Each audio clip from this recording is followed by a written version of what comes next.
बैतुल मुकद्दस की आजादी के लिए अपनी औलादों की जान का नजराना देने वाली मेरी कौम की बेटियों, तेरे जज्बे को सलाम, तेरी हिम्मत को सलाम, तेरे अज़्म को सलाम, तेरे अहद को सलाम। बता दिया फलस्तीन के मुस्तफा की बेटी फातिमा की कनीजों ने, बता दिया सैयदा फातिमा की कनीजों ने, ए दुनिया की औरतों, तुमने बेटा पैदा किया खानदान के लिए, मुस्तफा की उम्मत ने बेटा पैदा किया इस्लाम के लिए। इस्लाम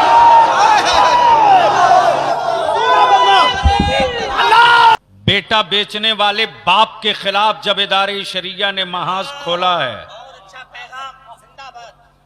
नबी की इज्जत और नामूस पर पत्थर मारने वाले हरामखोरों से लड़ने के लिए जब इदारे शरिया ने कानून बनाने की बात की है, अभी तो ट्रेनों में दाढ़ी देख के मारे जा रहे हो।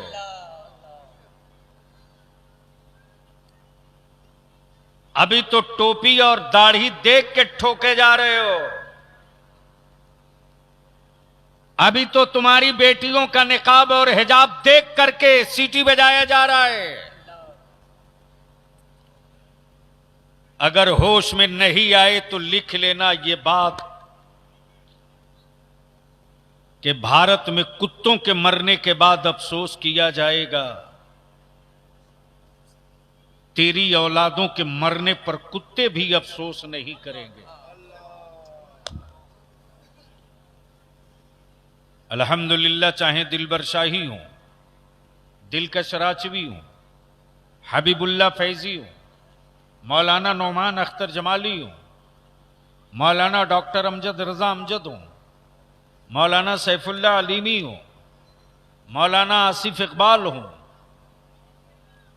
अहले सुन्नत का हर नामवर खतीब और शायर सबसे पहले अपना सीना देकर बोला, बलियावी साहब, खुद को जीने के लिए मेरे रब ने बहुत दे दिया है, नस्लों को जिंदा रखने के लिए हम सब मैदान में हैं। बलियावी के पास पैसे नहीं है, किराया तक नहीं देता हूं, ये सब अपने किराए से चलकर आते हैं। लेकिन मातम करो कटिहार में, किस मौलवी की सालिम के दरवाजे तक ये पैगाम नहीं गया था?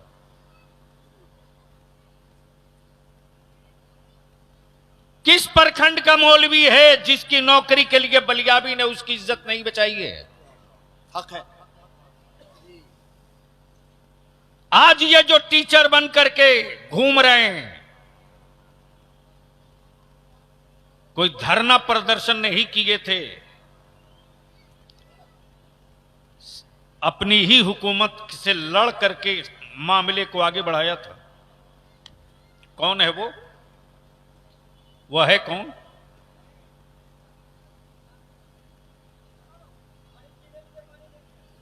लेकिन जब आवाज दी गई तो माफ कीजिएगा, मौलवियों ने कहा मेरे आने जाने का किराया कौन देगा?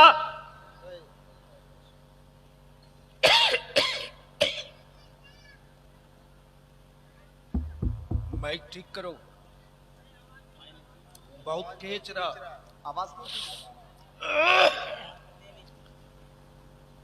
भारत में छोटी आबादी हो कि बड़ी आबादी, उसकी एक हैसियत है। लेकिन 19 से 20% होने के बावजूद भी मुसलमान, तेरी हैसियत, तेरी औकात कुछ भी नहीं है।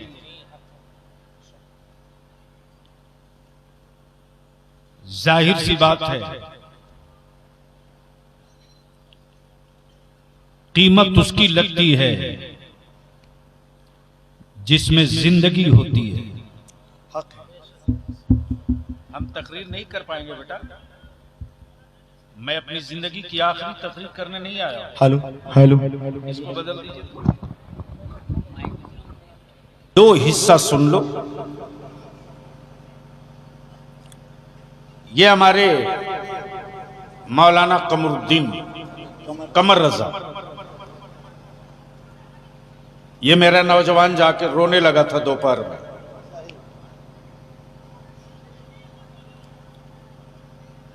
इसलिए नहीं कि इसको कहीं इमामत की जगह नहीं मिलेगी,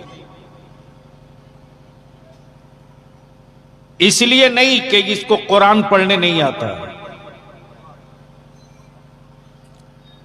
इसलिए नहीं कि ये कहीं मदरसे में नहीं पढ़ा सकते। अंदर का एहसास जागा था कि काश मेरे गांव में एक ऐसा मदरसा हो जाता।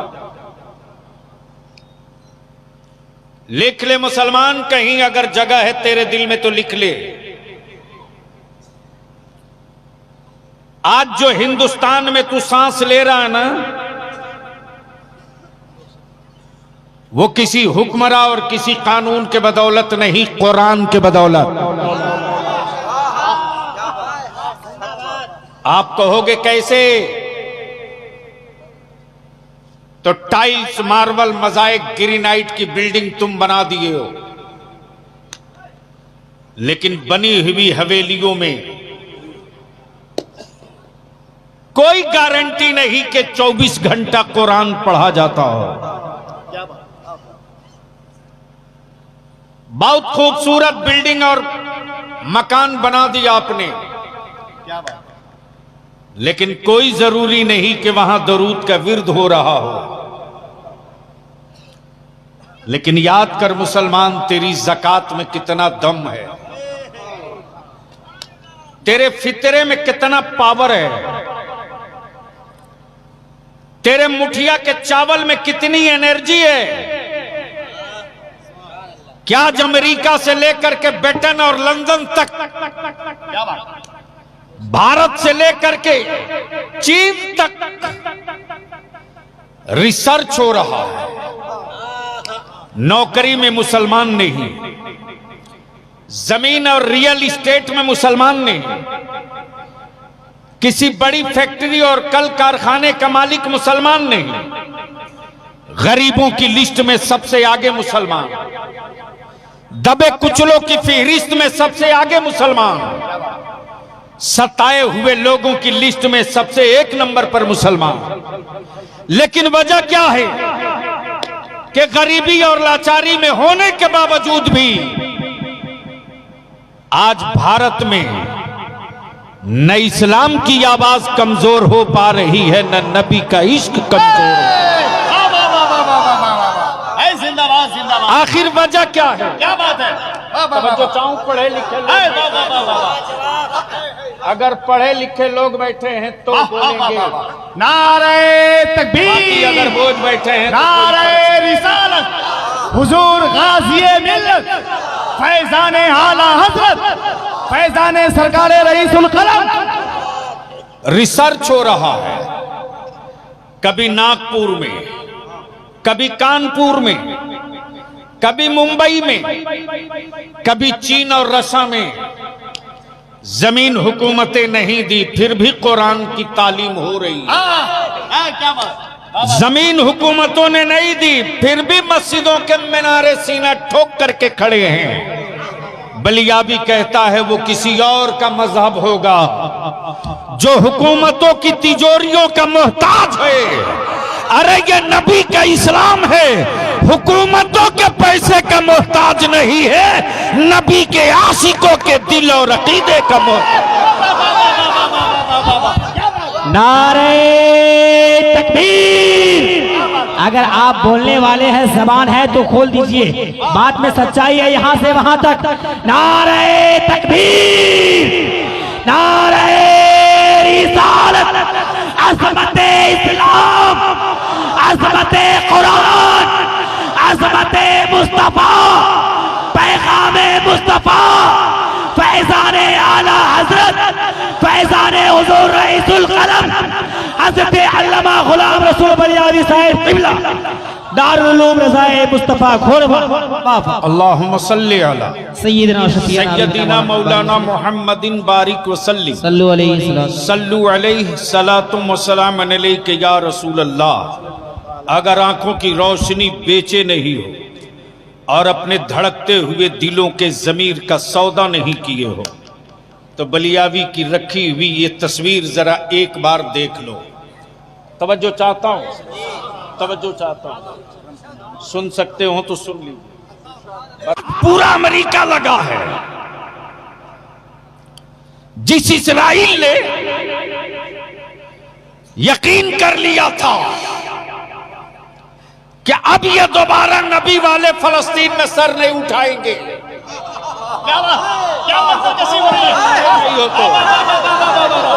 अब फलस्तीन वाले सर नहीं उठाएंगे इसलिए कि 75 सालों से कुचला गया है, ये सर नहीं उठाएंगे। जब जब सर उठाया तब तक आतंकवादी का के मारा, कभी रॉकेट से मारा, कभी लॉन्चर से मारा, कभी गोलियों से मारा, कभी बंदूक से मारा, कभी डंडों से मारा। लेकिन बलियाबी कहता है बैतुल मुकद्दस की आजादी के लिए अपनी औलादों की जान का नजराना देने वाली मेरी कौम की बेटियों, तेरे जज्बे को सलाम, तेरी हिम्मत को सलाम, तेरे आज़्म को सलाम, तेरे अहद को सलाम। बता दिया फलस्तीन के मुस्तफा की बेटी फातिमा की कनीजों ने,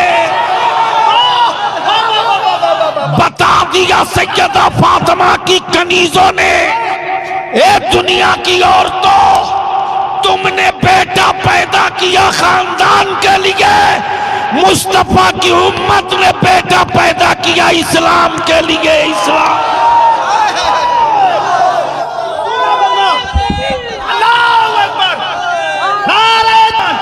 भारत का मुसलमान, नारे तकबीर, नारे रिसालत।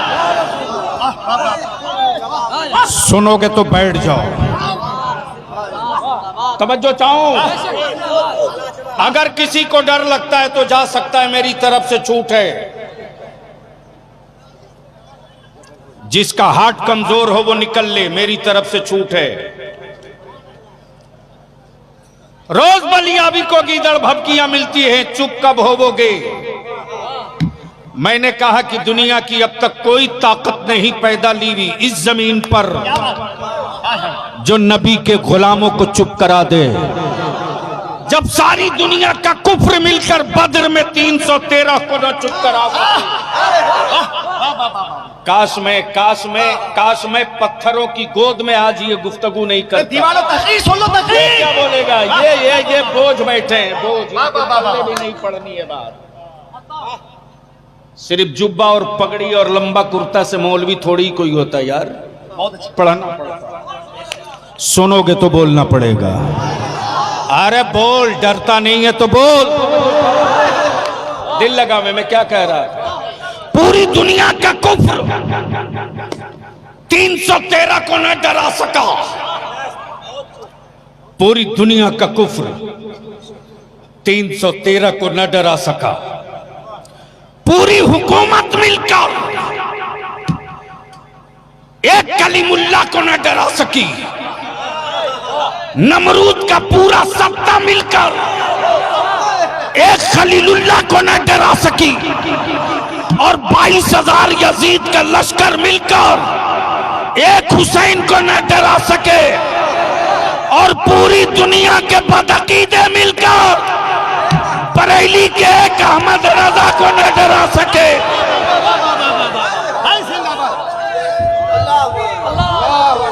नारे रिसालत, नारे रिसालत, मस्कले आला हज़रत, मस्कले आला हज़रत।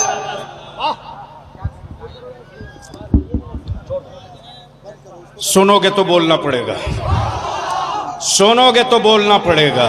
तवज्जो चाहूं, पढ़े लिखे लोग अगर बैठे हैं तो सुन लीजिए। मैं जानता हूं कि क्या होता है। जिंदाबाद। अगर ईमान जिंदा है तो कितनों का जिंदा है? जरा हाथ उठाओ, उठाए रखो। तुम्हारे पड़ोस में देख लो कोई जिंदा ईमान वाला है या मरा हुआ है। जिसका न उठा हो समझ लो मरा हुआ है। आए क्या बोला? झूठ बोल रहे हो। अरे सब जिंदा होते तो मस्जिदों में नमाजियों की भीड़ जाती और हर मस्जिद से यही मैसेज निकलता कि ईमान वालों की साल में एक ईद नहीं होती है बल्कि 24 घंटे में 5 वक्त ईद हुआ करती है। किसको किसको गलतफहमी में डाल रहे हो? नौजवानों, तुमसे बेहतर मेरी बेटियां हैं, मेरी माएं। आज भी कौम मुस्लिम की बेटियां कांच की चूड़ियां पहनती हैं। क्या बात है, जिंदाबाद। उनको भी इस बात का एहसास है कि माथे पर बेवगी का दाग लगे तो चूड़ियां तोड़ने में वक्त न लगे, लेकिन तुमने गुलामी का कड़ा पहन रखा है। और माफ करना, कुछ मजार बेचने वाले हरामखोरों ने बुजुर्गों की चादर के सौदागरों ने खानकाहों की अजमत के व्यापारियों ने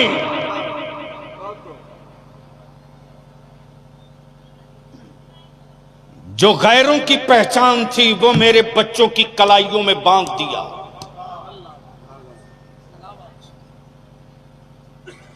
हमारा बच्चा अकीदत की भट्टी में जलते रहा।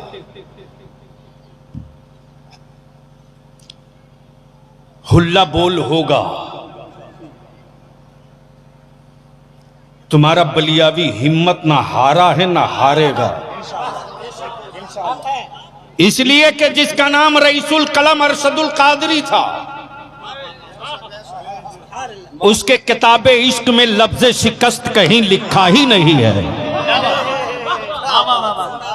लफ्ज शिकस्त शायद तर्जमा करके बताना पड़ेगा।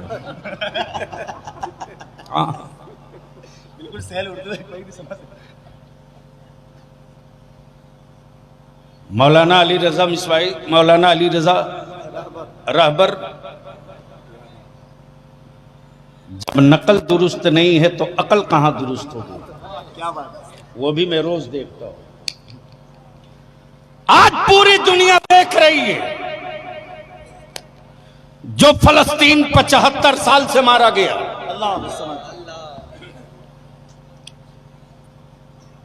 उसी बैतुल मुकद्दस के सहन में मैं अपनी औलादों के साथ इफ्तार का इंतजार कर रही हूं। जुल्म के खंजर ने बेटों को 2 टुकड़े कर दिए, लेकिन उन माओं की हिम्मत नहीं टूटी। बूढ़े बाप के सामने बेटों को AK-47 से भून दिया। अश्कबार आंखों से बूढ़े बाप ने अपने कमजोर कंधे पर जवान बेटे की लाश उठाई। हिम्मत नहीं टूटी। 75 साल मारते रहे और कहते रहे आतंकवादी हैं। भारत में जो पहली आवाज निकली है फलस्तीन की हिमायत में, वो आवाज किसी और की नहीं, इसी तरह बलियाबी की है। और मैंने खम ठोक कर कहा है, चुप नहीं रहूंगा। अगर मेरे खानदान पर आंच आवे जलता देख लूंगा। नबी के इस्लाम की बात आवेगी तो खानदान जला के उजाला करूंगा।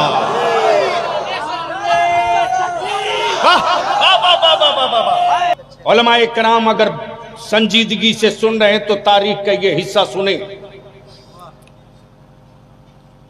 सन 1947 में जर्मनी में हिटलर ने इन यहूदियों को निकाला था, और जब निकाला इन यहूदियों के दोगलेपन की वजह से, तो अमेरिका ने इनको पनाह नहीं दिया, रूस ने इनको छुपने की जगह नहीं दिया।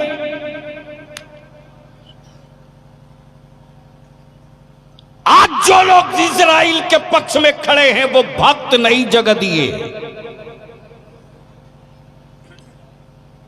लेकिन जब कई मुल्कों से फटे लौटे थे तो रहमत आलम की उम्मत ने फलस्तीन में इनको जगह दी, और सिर्फ जगह ही नहीं दिया, कहा भूखे हो मैं खाना खिलाऊंगा। प्लीज 1 सेकंड नहीं लगेगा, उतर के चल दूंगा।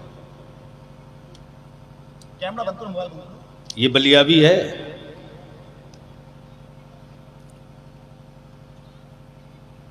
तुम जैसे आवारा लोगों के लिए मैं खून जला रहा हूं, वरना खुद को जीने के लिए मेरे रब ने बहुत दे रखा है। बहुत अच्छे हक है। तवज्जो चाहो। फलस्तीन के ईमान वालों ने कहा भूखे हो आओ मैं रोटी दूंगा। तुमको किसी ने पानी नहीं पिलाया। हम उस हुसैन के मानने वाले हैं कि अपने दुश्मन को भी पानी पिलाते हैं। आओ,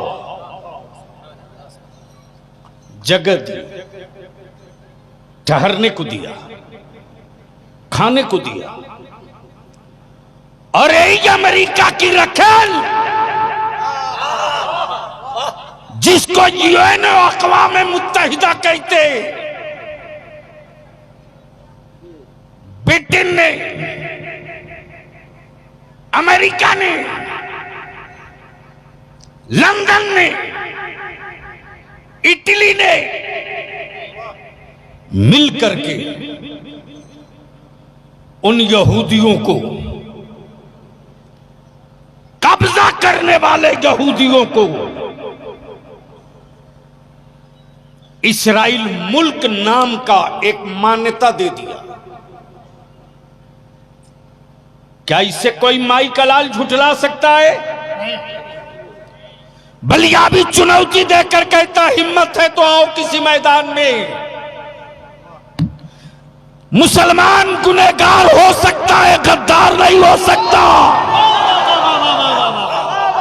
मुसलमान गरीब हो सकता है, किसी का रोटी चोर नहीं हो सकता। इसलिए कि रोटी चुराने का सबक नबी ने नहीं पढ़ाया है, भूखों को रोटी खिलाने का सबक मुस्तफा ने पढ़ाया। ये तारीख है, दोनों की तारीख एक। भारत में अंग्रेजों के खिलाफ जब राष्ट्रपिता बापू अंग्रेजों से भारत की आजादी की जंग लड़ रहे थे,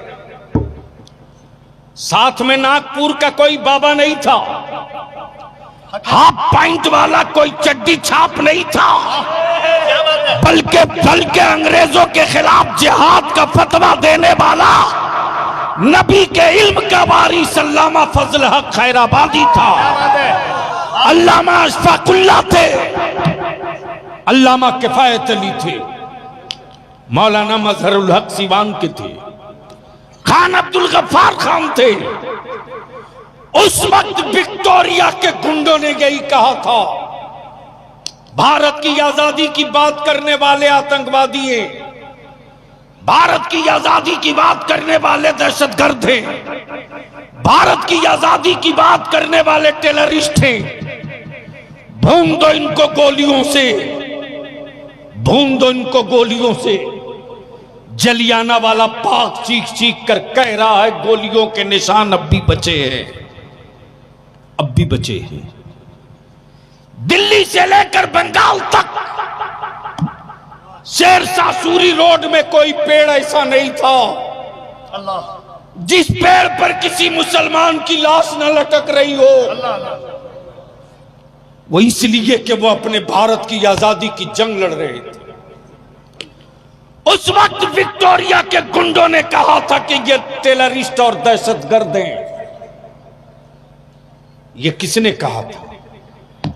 अंग्रेजों ने कहा था। और जिन लोगों ने अंग्रेजों की गुलामी की चक्की धोया, टुकड़े पर पले और हिंदुस्तान के जंगे आजादी के मुजाहिदों का कत्लेआम कराया, वो हरामखोर, वो हरामखोर आजादी की जंग लड़ने वाली औलादों को आज दहशतगर्द कहते। अदालतें चुप। जिन्हें वोट देकर तुमने सत्ता में डाला बे, वो भी चुप। बता कौन लीडर तेरी, कौन लीडर, किस पार्टी का लीडर तेरी औलादों की हिमायत में खड़ा हुआ, बता। इसलिए कि तुम बोझ हो, तुम मरी हुई लाश हो, लाश। तुम में डिसीजन की कोई औकात नहीं है।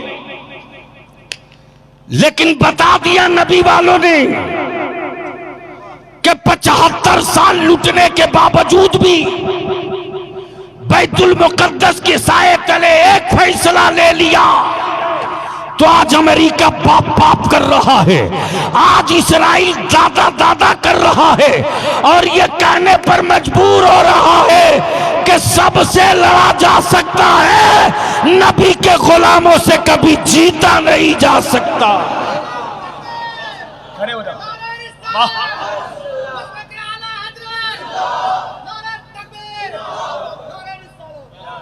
मैं जानता हूं कि कल सुबह सवेरे से फिर तूफान आएगा, लेकिन बलियाबी को इसकी कोई परवाह नहीं होती।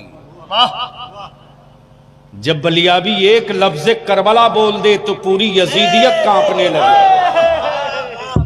मैं जानता हूं, लेकिन गैरों में कहां दम थरे मुसलमान। तुमने बर्बाद किया अपनी नस्लों को, तुमने बर्बाद किया अपनी नस्लों को, तुमने। माफ करना, कल भारत में कुत्ते मरेंगे तो अफसोस किया जाएगा, तेरे मरने के बाद कुत्ते भी अफसोस नहीं करेंगे। लिख ले, वो दिन सामने दिख रहा। तुम्हें क्या दर्द होगा कि इस्लाम कैसे यहां तक आया। बाप की पाई हुई विरासत बेचने वाले बेटे को बाप की बनाई हुई प्रॉपर्टी के लूटने का दर्द नहीं होता। बोलो सही है कि गलत? पीछे तक आवाज जा रही है तो बोलकर बता सही है कि गलत। जोर से बोलकर बता सही है कि गलत। दिलबर शाही साहब, एक बादशाह ने अपने बेटे से कहा, अब तुम बालिग और जवान हो गए हो, जाओ कुछ काम करो। क्या कहा? गौर से सुन, इस्लाम में तुझको समझा रहा हूं। शायद तेरी बिगड़ी हुई खोपड़ी में कोई बात उतर जाए, और इतने बड़े मजमे से अगर 72 नौजवान संभलने का आहद कर ले तो नई लकीर तैयार हो जाए। जैसे ही बादशाह ने कहा कि बेटे अब बड़े हो गए हो, बालिग हो गए हो, कुछ कमाओ। हवेली में पला हुआ बेटा, शाही ठाट बाट में पला हुआ बेटा, जिस बेटे के चेहरे को कभी, जिस बेटे के चेहरे ने कभी तेज धूप न देखी हो, अब वो तेज धूप का मुकाबला कहां से करेगा?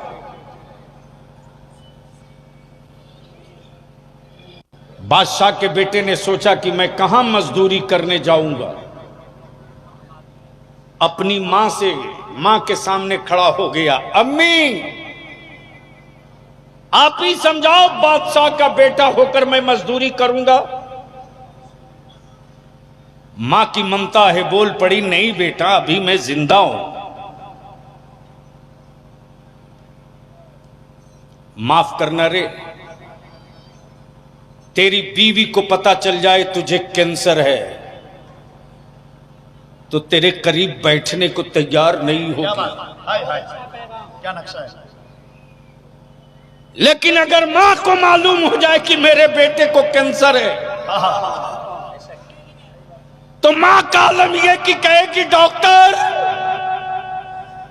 मेरे जिस्म का एक एक कतरा खून निकाल कर मेरे बेटे को दे दो, शायद मेरे लाल की जिंदगी बच जाए, बचा लो। शिकम में रहकर 9 माह तक खून पिलाई हूं। जब पैदा हुआ तो खून को दूध बना के पिलाई हूं। ऐसे वक्त में कैसे छोड़ दूं? ये तेरी बीवी है, ये तेरी मां है।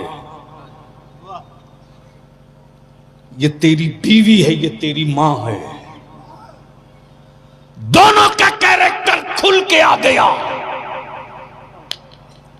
तवज्जो चाहूं, दोनों का कैरेक्टर खुल के आ गया।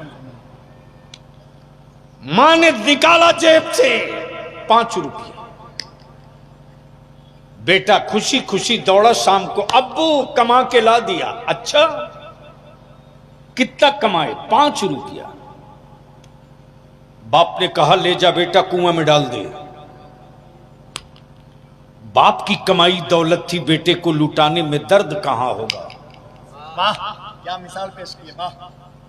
कुएं में डाल दिया।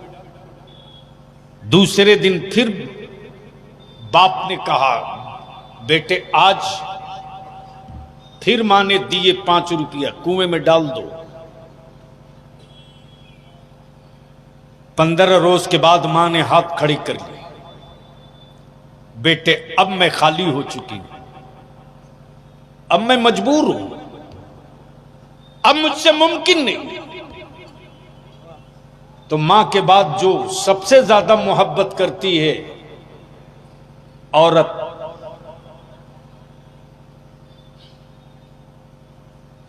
जो सबसे ज्यादा मोहब्बत करती है वो फूफू होती है। पहुंच गया बादशाह का बेटा फूफू के पास। फूफू तेरा भतीजा धूप में जले अच्छा लगेगा? नहीं बेटे। मैं मजदूर बन के बोझ उठाऊं अच्छा लगेगा? नहीं बेटे। मैं नहीं खाऊंगी 4 टाइम, लेकिन तुझे धूप में नहीं जलने दूंगी, इसलिए कि तू मेरे भाई की औलाद है। फूफू ने दिए 5 रुपये। 2 रोज, 4 रोज, हफ्ता रोज के बाद फूफू ने भी हाथ खड़े कर लिए। बेटे अब मजबूर हूं, अब मजबूर हूं, मुमकिन नहीं है। आखिरी दिन बादशाह का बेटा मजबूर होकर स्टेशन गया। खूबसूरत चेहरा देख करके कोई बोझ देने को तैयार नहीं, अच्छी शक्ल देखकर कोई ब्रीफकेस या गठरी उसके सर पे रखने को तैयार नहीं। गिड़गिड़ाकर कहने लगा मुझे 8 ही आना दे देना, 1 ही रुपया दे देना, लेकिन मुझ पर रहम करो, दो मैं तेरी मजदूरी करूं। 1 रुपया कमाकर बेटा लाया है, बादशाह के हाथ में दिया। जैसे ही बादशाह ने कहा बेटे 1 रुपया लाए, कोई बात नहीं, ले जा कुएं में फेंक दे। जैसे ही सुना बेटा की अब्बू कह रहे कुएं में फेंक दे, बेटा बिफर के खड़ा हो गया। अब्बू आपको क्या मालूम कि 1 रुपया कमाने में मेरी हालत क्या हो गई थी। अब्बू जिस वक्त मैं बोझ उठाकर सीढ़ियों पर चढ़ रहा था, मेरे पैरों की पिडलियां फट रही थी, मेरी गर्दन की हड्डियां टूट रही थी, मेरी रीढ़ की हड्डियां चटक रही थी। अब्बू जब मैं बोझ उठाया था तो चक्कर आता था। अब्बू बड़ी मुश्किल से, बड़ी मुशक्कत से मैंने 1 रुपया कमाया, और आप इतनी आसानी से बोल दिए कि ले जा कुएं में डाल दे। अब्बू आपको सोचना चाहिए था। बलिया भी तुझसे तेरी औलादों के लिए भीख मांगता रे, तुझसे तेरी औलादों के लिए भीख मांगता। जब पहाड़, जब वजन लेकर बेटा उठा तब 1 रुपये का दर्द का एहसास हुआ। जब बोझ उठाया तब लगा कि 1 रुपये की कीमत क्या है। अरे तुझे क्या पता कि कुरान गांव में पहुंचा कैसे, अजानों की सदाएं गूंजी कैसे, इस्लाम की अजमत तो बका बची कैसे? अगर पूछना है तो पूछ अमीर हमजा से, जिन्होंने कलेजा देकर इस्लाम बचाया। पूछ बदर वालों से, जिन्होंने अपनी औलादें लुटाकर इस्लाम बचाया। पूछ आद वालों से, जिन्होंने सब लुटाकर इस्लाम बचाया। अगर पूछना है तो पूछ करबला वालों से, जिसने खेमा जलाया लेकिन इस्लाम बचाया, औलाद लुटाई इस्लाम बचाया, बाजू कटाया इस्लाम बचाया, 6 माह का बेटा लुटा दिया लेकिन इस्लाम को नहीं लुटने दिया। नारे तकबीर, नारे रिसालत। हुजूर गाज़ी मिल्लत, साबिक मेंबर ऑफ पार्लियामेंट अल्लामा गुलाम रसूल बलियाबी, फैजान सरकार रईसुल कलम। हर रोज जलसा करो, हर रोज, और टाइम पास मस्ती करो, कुछ नहीं होगा, कुछ नहीं होगा। अब तो जलसे भी कारोबार बन गए हैं। माफ कीजिएगा, कटिहार में मदरसे भी कारोबार बन गए। जितनी अच्छी सलाहियत के आलिम कटिहार में थे, कटिहार में नहीं दिखते, इसलिए कि मुल्हका मदरसों का सदर और सिगरेटी अपने जाहिल और शराबी बेटे को बहाल करना चाहता है। उसे बुखारी से मतलब नहीं है, उसे रोटी से मतलब है, उसे कुरान से मतलब नहीं है, उसे खानदान से मतलब है। लेकिन बलियाबी कहता, याद रखना हराम खोरो, जब हम 56 इंच की छाती वाले से लड़ सकते हैं तो तुमसे भी हिसाब लेंगे, छोड़ेंगे। वाह नौजवान, वाह वाह वाह,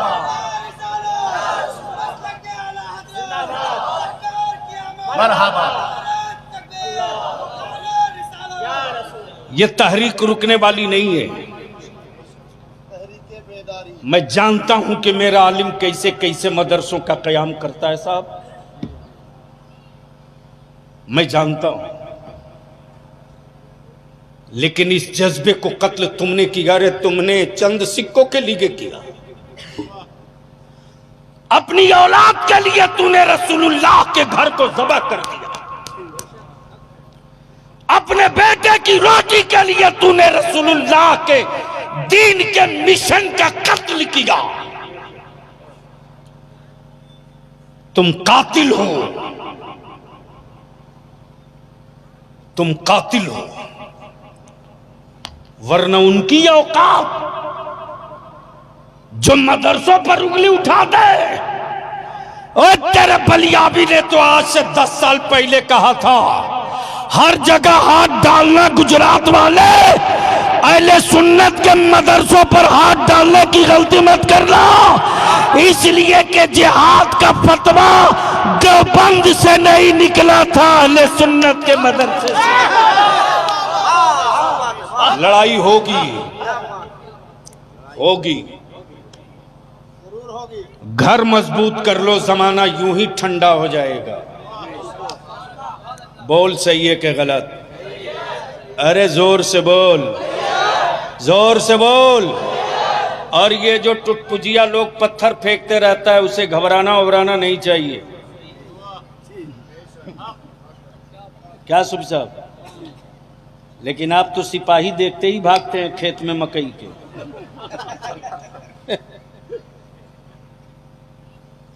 जब आलिम खौफ में आ जाए तो इस कौम को कोई सेहतमंद नहीं बना सकता।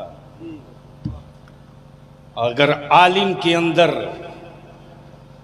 वजूद की चिंगारी अगर जल रही है तो किसी हुक्मरां की औकात नहीं जो आंख दिखा दे। तारीख ये कह रही है चीख चीख कर। हमारे जलसों का भी निजाम चेंज हो गया है। हराम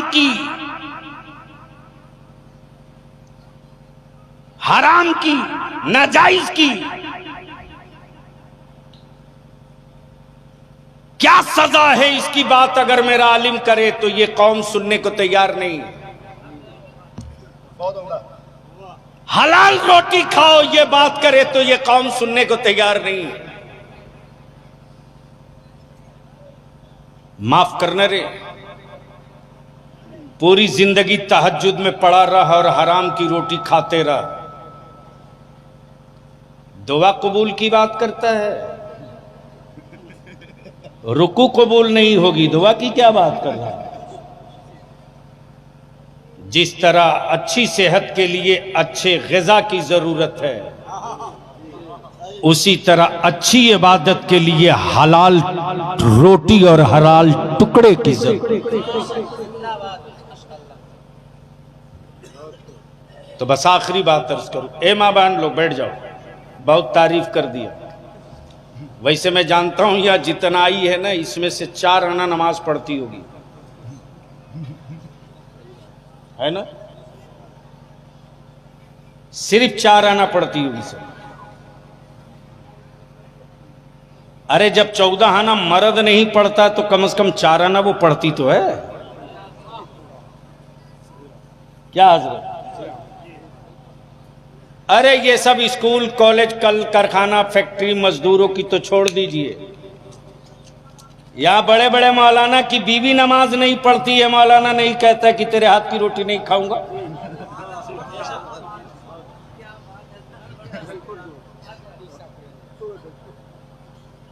तो आप जाइए ना, हम कहां बांध के रखें।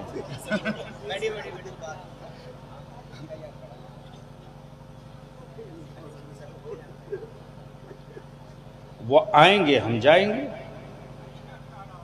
मर्जी आपकी। तो मैं क्या कह रहा था हजरत, बात सही है कि गलत? तो ये थोड़ी कड़वी है, और उससे भी ज्यादा लानत ये कि फ्री का इमाम चाहिए इस कौम को।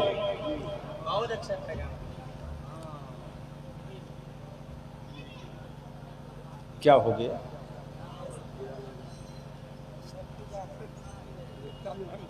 जमाल भाई आप भी जाइए, आप भी जाइए। नहीं, जो कुछ करना हो ना जल्दी से कर लीजिए, इसलिए कि मेरे पास रटी हुई तकरीर नहीं होती। सुभान अल्लाह। अरे बोल दे यार, जिंदाबाद जिंदाबाद। जिंदगी बाकी है तो एक बार बोल दो, और या रसूल अल्लाह, और जोर से या रसूल अल्लाह।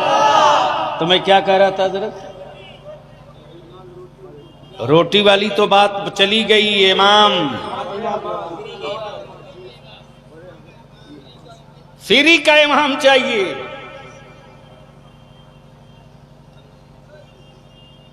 अब ईमान से बोलो, अगर एक घर में 5 आदमी है तो 5 मोबाइल है कि नहीं है? अरे बोलो ना, जोर से बोलो। बीवी है तो उसके पास शौहर है, तो उसके पास बेटी है, तो उसके पास बेटा है, तो उसके पास पोता है, तो उसके पास पोता अगर नहीं है तो मां है तो उसके पास। बोलो सही है कि गलत? जोर से बोलो। अच्छा, एक मोबाइल में कम से कम रिचार्ज कितने का कराते हो? कितना का? 250। तो 5 दूनी 10, यानी 1250 रुपया पर मंथ एक घर से, जो घर मजदूर का है उस घर से। क्या बात, वाह वाह वाह वाह। देने की तौफीक है। बोल सही है कि गलत? अरे जोर से बोलो ना। ये गांव कितने घर का है?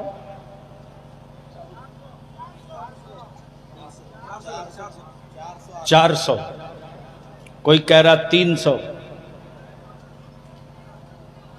तो अभी तक तो जनगणना हो रहा था, अभी तक तो इनको यही पता नहीं कि इस गांव में घर कितना। अब आप जोड़ ले मुसलमान, ये कौन गांव है? खोरवा। खोरवा गांव में अगर 300 मान दो और एक घर में 5 मोबाइल तो कितना हो गया? कितना हुआ? 1500। अब 1500 को 250 से ज़रब दे दो, कितना हुआ? 40,000। एक महीने में, एक महीने में कितना हुआ? 3 लाख। अरे यार मैं मौलवी आदमी, हिसाब कमजोर है, जोड़ के बताओ कितना हुआ? 3,75,000। बस यही ठहरना। उलमाए किराम की तवज्जो चाहूं, जगा दीजिए उस मौलाना को, बोलिए तुम्हारी बात कर रहा है। वो छुप के चोर की तरह मोबाइल चला रहा। कितना हुआ? अब अगर मां के दूध की गैरत बेचे नहीं हो और इस्लाम की अजमत की हया बाकी है तो अपने गांव की चटाई पर बैठकर फैसला कर। 3,75,000 रुपया तूने जो मोबाइल में दिया वो काबे की तामीर में नहीं गया, वो काबे की तामीर में नहीं गया, वो इस्लाम की अजमत के लिए नहीं गया। अरे तुमने उसी को पैसा दिया है रे जो आज जियो, रिलायंस, एयरटेल की शक्ल में बनकर ये भाई फलस्तीन, ये भाई इस्राइल का गुंडा है जो फलस्तीन पर कब्जा करना चाहता। तुमने एक गांव से पर मंथ 3.25 लाख दिए। अगर एक गांव से हर महीने सिर्फ 20,000 रुपया निकल जाए तो कोई गांव ऐसा नहीं बचेगा जिस गांव में 10, 15, 20 गरीब बच्चे हर साल हाफिज कुरान बन के न निकले।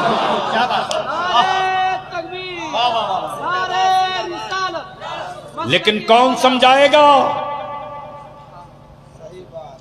कौन समझाएगा तुझको? अभी बचा है एक दीवाना जो रोज तेरी दरवाजे की कुंडी खटखटा रहा। दिलबर शाही कह रहे थे मैं उस बूढ़े बाप से आंख नहीं मिला पा रहा था सर्किट हाउस में, और मैं छोड़ूंगा नहीं उस हरामखोर को। मेरी नजर मेरी खोपड़ी में जल्दी कोई ढूकता नहीं है, और अगर ढूक गया तो उसके साइज को ला करके मैं दम लेता हूं। गैरों की क्या औकात थी जो मेरी बेटियों की तरफ देखे।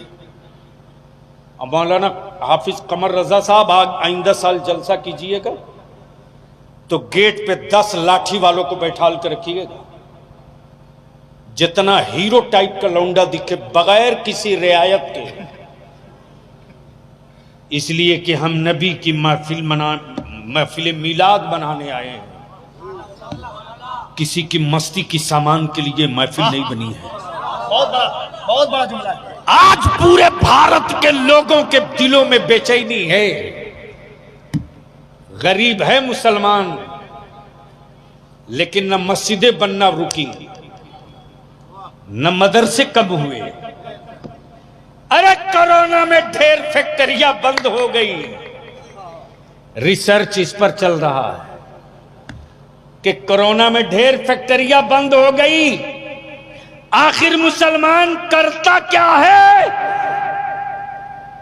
कि कोरोना को झेल करके रमजान भी किया, ईद भी किया, ज़कात भी दिया, फितरा भी दिया। न इसके बेटे की जरूरत कम हुई, न नबी के दीन की जरूरत नामुकम्मल हुई। क्या बात। तो बोलो मदरसों का होना जरूरी है कि नहीं? कितने लोग चाहते हो? जोर से बोलो, बोलो भारत में मदरसों का होना जरूरी है कि नहीं? लेकिन सरकारी मदरसा नहीं चाहिए। माफ कीजिएगा हजरत, बहुत जल चुका हूं मैं, बहुत जल चुका हूं। लाइन लगाकर इसी कटिहार में लोग झोला में रुपया ले जाकर डीओ को देता था। लड़े बलियाबी अपनी हुकूमत से। आज जो 852-55 को पेमेंट हो रहा है, ये किसी की देन नहीं है रे। भिड़ गया था वजीर आला नीतीश कुमार जी से, मैंने कहा कि मैं नहीं जाऊंगा वोट मांगने, मैं कब्रिस्तान दिखाकर वोट नहीं मांगूंगा। मेरे बच्चों के हाथ में कलम का पावर नहीं होगा तो हाथ में भीख का कटोरा नहीं उठाने दूंगा।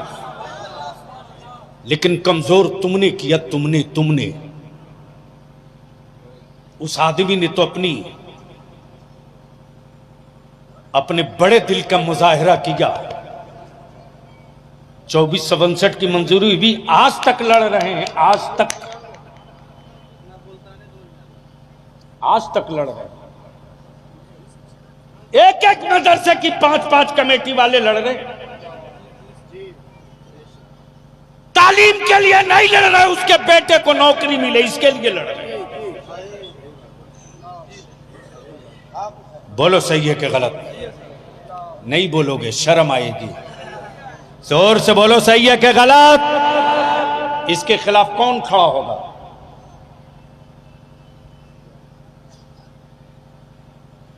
ये कौम इस्लाम बचाएगी? जो गांव का मदरसा न बचा सके वो इस्लाम बचाएगी? यूं ही नहीं, यहां कुछ पैसा था मेरा है, हमको भी लोगों ने दिया 200, 250, 280। ये मैं नहीं जानता ये पैसा मुझको किसने दिया, मुझे नहीं पता। लेकिन अगर ये पैसा मैं रसूल पाक की बेटी सैयदा फातिमा ज़हरा की तरफ से इस गांव के मदरसे को दे दूं तो किसी को कोई तकलीफ? तो कोई माँ का बेटा ऐसा है जो इसमें अपनी माँ की तरफ से मदरसे के लिए 500 मिला दे? आ जाओ।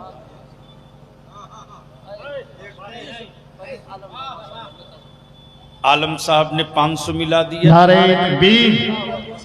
मुर्शिद आलम ने 500 मिला दिया। अरे हमारे सरपंच साहब, ये हमारी पार्टी के लीडर हैं, इन्होंने अपनी मदर की तरफ से 500 मिला दिया। एक नौजवान, क्या नाम है, मोहम्मद नसीम ने 500 अपनी माँ की तरफ से मिला दिया। मोहम्मद शहनशाह बाबू ने अपनी माँ की तरफ से 500 मिला दिया। देखो मैं जबान नहीं खोलता हूं, और ये हमारा हरदिल अजीज अली रजा रहबर जानते हैं कि बलियाबी इदारे शरिया का चंदा वसूलने जाता है ना तो स्कॉर्पियो फॉर्च्यूनर से, अब 5000 से कम की रसीद पर मैं दस्तखत नहीं करता हूं मौलाना। लेकिन मैंने मां के बेटों से सिर्फ 500 मांगा। अगर